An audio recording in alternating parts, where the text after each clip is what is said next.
Ju keni shkruar, jeni ndër ata që në ata të shumë që kanë reaguar në fakt për idenë e një konsulate të Serbisë në Shkodër, krijimi i një Little Serbia, thoni ju, në Shkodër.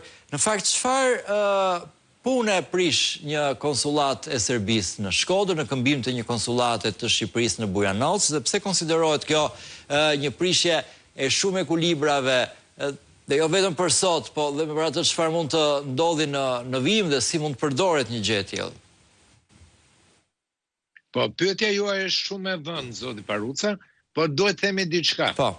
Që me Ballkanin e hapur, bashkë me bashkëpunimin midis dy regjimeve autokratike të Ramës dhe të Vučićit, marrëdhëniet midis Serbisë nacionaliste dhe Shqipërisë janë avancuar shumë. Pra, nëpërmjet Ballkanit të hapur, prezenca e Serbisë, dhe kur them e Serbisë, të gjithë qytetarëve të saj ose njerëzve të identifikuar me kartë identiteti prej tyre mund të lëvizin lirshëm në Shqipëri. Kjo është e para. Domethënë koncepti një konsullate në marrëdhëniet normale midis shteteve nuk është në një problematik, por problematika kryesore në këtë rast vjen për arsye sepse Beogradi kërkon të vendosi një flamur shtesë në dominimin e tij ballkanik në Shqipëri.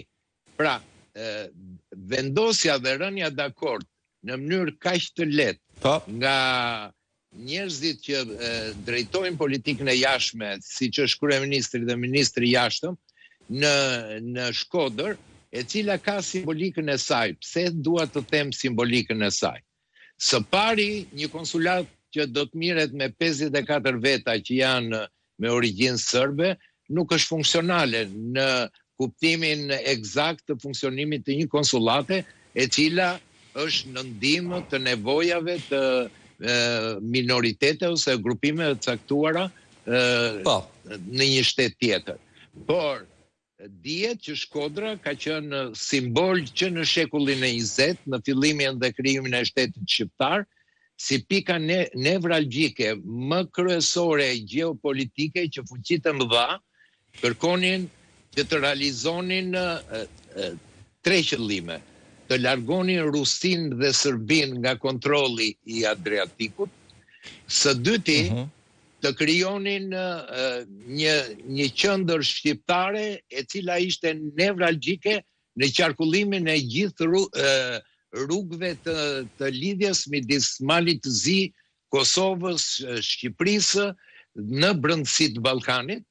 Dhe së fundi dihet që Shkodra ka qenë ajo pikë ku fuqitë e mëdha kanë detyruar serbo-malazezët, edhe kur e kanë pushtuar pas një rrethimi të gjatë, të tërhiqen për arsye sepse e shikonin këtë si një pikë nevralgjike për të kontrolluar lëvizjen në jug dhe rritjen e influencës slavo-ruse në Ballkan.